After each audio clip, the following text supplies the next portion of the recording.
Hello, my name is Benjamin Hart. I'm an American attorney and the managing director of Integrity Legal here in Bangkok, Thailand. As the title of this video suggests, we're discussing, that old chestnut, the tourist tax. We've been talking about this a couple of years.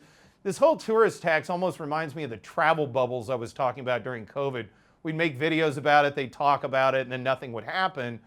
With regard to this tourist tax, I think even talking about it is counterproductive on the part of officials, because I think it really kind of rankles possible tourists.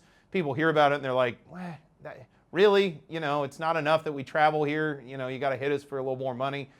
Again, I made another video contemporaneously with this one where I was talking about this narrative shift to this notion of over-tourism and how I think that's very nonsensical, but I'm kind of wondering if this whole over-tourism buzzword is being utilized to perhaps try to push this whole tourist tax kind of thing. That being said, I thought of making this video after reading a recent article from the Pattaya Mail. That's pattayamail.com. Article is titled, "Officials Fear Pattaya and Phuket Are Overcrowded Hotspots." And as I said, I've discussed this article in a previous video. I urge those who are watching this, go check out this article in detail, but I'm going to quote a quick excerpt here, quoting directly. "In recent months, Thai tourist numbers have surged partly as a result of the abandonment of holiday visas for huge markets such as Russia, China, and India.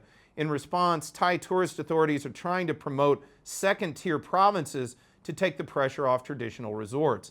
The Tourism Council of Thailand, meanwhile, is asking the government to collect the 300 baht entry fee to fund development and improvements, but many travel gurus doubt whether such policies will actually deter over-tourism."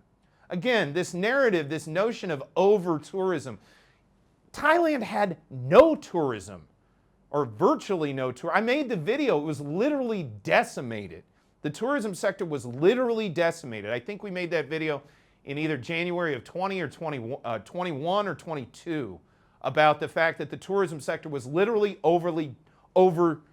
it was literally decimated.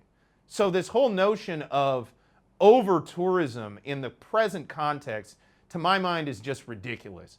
That said, I asked the question, is it being used to sort of push the notion of this tourist tax?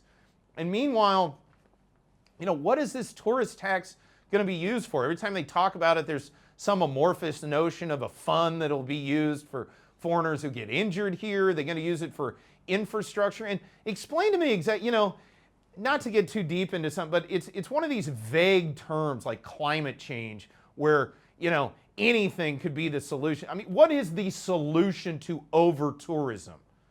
Rescind the policies regarding the relaxation of the visa exemptions if you don't want people to come in. But I thought the point was we do want people coming in, so they spend money, and so the tourism sector thrives. Again, if this is just sort of a cynical ploy to, get another 300 baht off of every tourist, just do it already. But quit using these weird terms like over-tourism and stuff. It's just silly.